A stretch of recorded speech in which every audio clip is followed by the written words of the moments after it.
Uma corrida aos postos de saúde e levanta uma preocupação. A doença pode se espalhar para as grandes cidades? O helicóptero da polícia decola com a única arma capaz de vencer um inimigo que assusta muita gente: a febre amarela.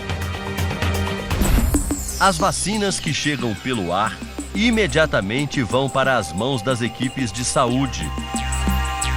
Um trabalho intenso para conter o avanço da doença. Ronaldo, de 32 anos, trabalhava como padeiro em Belo Horizonte. Em dezembro, decidiu voltar para Caratinga, leste de Minas, para tocar a lavoura da família. Foi lá, no meio do mato, que os sintomas apareceram. Em poucos dias, Ronaldo morreu. Foi tratar, tipo assim, como fosse uma febre normal, né? Transferiu pra cá e que eles fizeram os exames que foi constatado que era a febre. O medo da doença provocou uma correria aos postos de saúde. A cena mais comum tem sido esta aqui: fila à espera de atendimento. A procura pela vacina aumentou quase 900% nesses primeiros dias de 2017. Vim com ela aqui. Aí quando eu cheguei agora, pôs o carro ali e vim, aí fiquei sabendo que eles repartiram a senha mais cedo. Quer dizer, a senhora ficou sem senha? Fiquei. Em muitas cidades, as filas começam de madrugada e são enormes.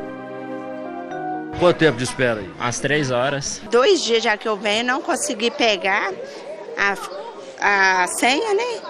Aí ontem à noite eu vim 10 horas, consegui. É difícil o atendimento. Até agora, existem pelo menos 289 casos suspeitos no país. Eles estão em Minas, São Paulo e Espírito Santo. Entre as vítimas, 76 morreram, sendo que 25 já tiveram relação comprovada com a febre amarela. Todas em Minas. As infecções se concentram na área rural. É a chamada febre amarela silvestre. Os principais sintomas são dor de cabeça, febre, calafrio, fraqueza, dores musculares fortes e vômitos. Cerca de 15% dos pacientes desenvolvem a segunda fase da doença, a mais grave. Nestes casos, a febre fica mais alta, rins e fígado são atingidos. Ocorre também a icterícia, que deixa a pessoa com a aparência amarelada. É muito importante estar atento a esses sinais, já que nos quadros avançados, a doença tem uma alta taxa de mortalidade.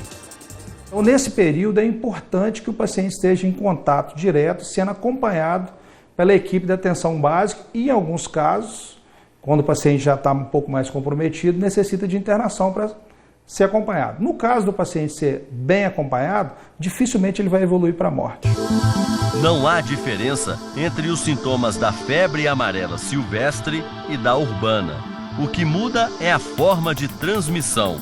No caso da febre amarela silvestre, são 2 mosquitos que vivem nas matas, o Haemagogus e os sabetes.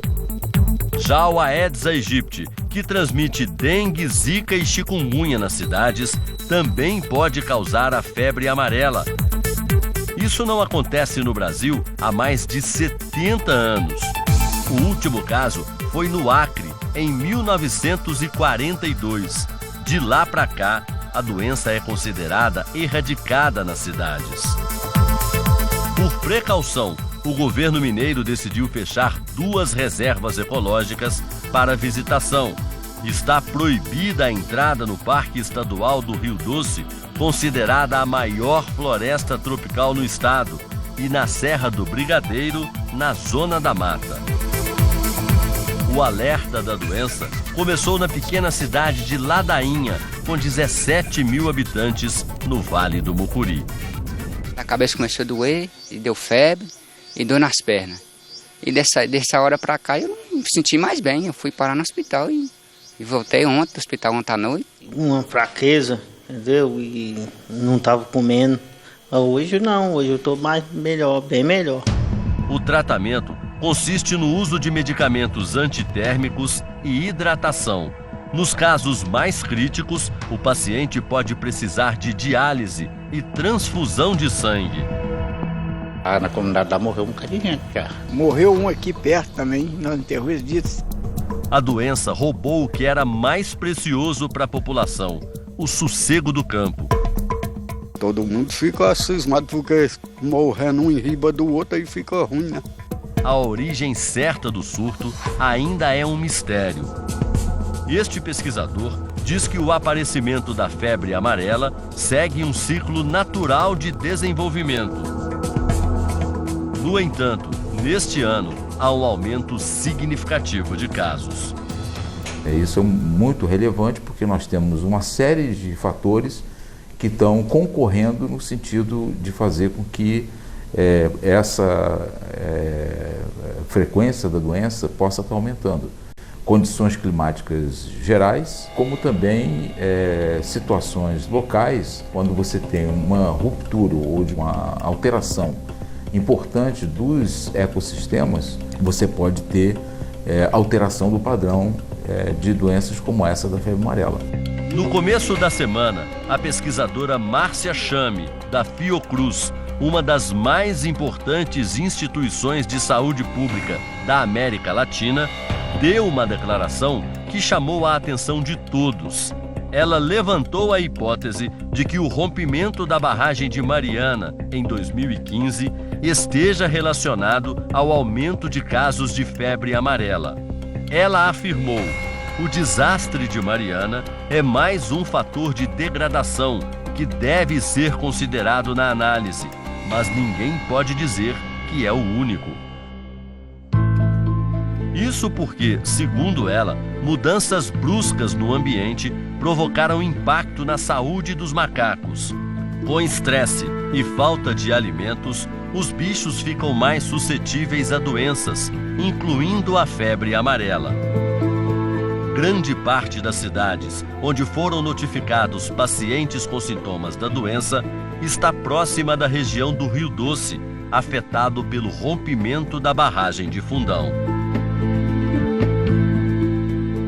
Na região de Colatina, no Espírito Santo, a área atingida pelos reflexos do acidente em Mariana, foram registradas mortes de dezenas de macacos.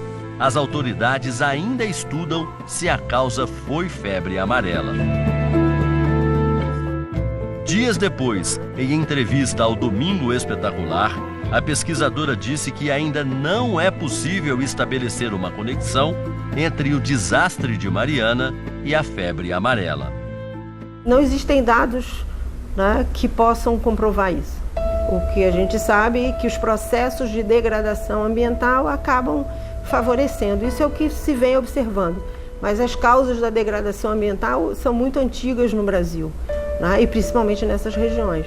Queimadas, derrubadas, avanços de urbanização.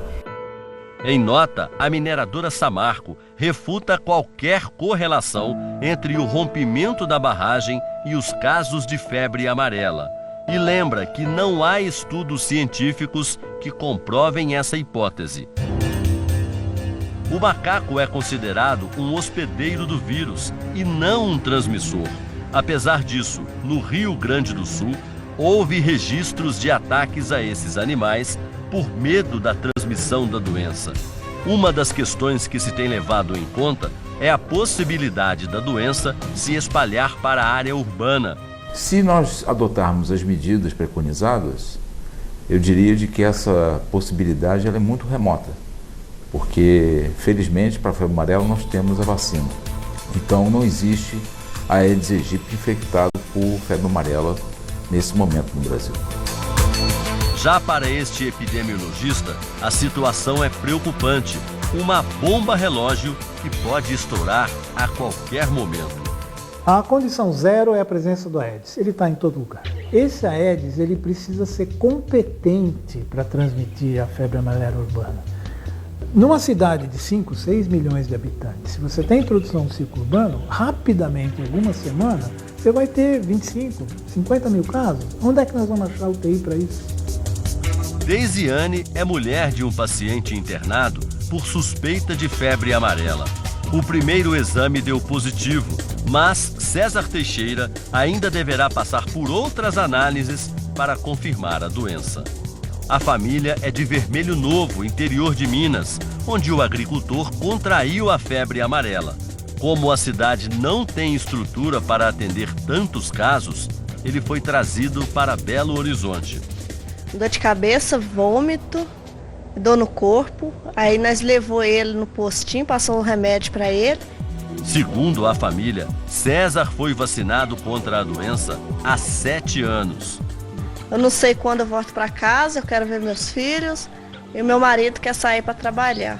Para a Organização Mundial de Saúde, basta uma imunização para a vida inteira. Mas como medida adicional de proteção, o Ministério da Saúde decidiu incluir mais uma dose no calendário nacional de vacinação.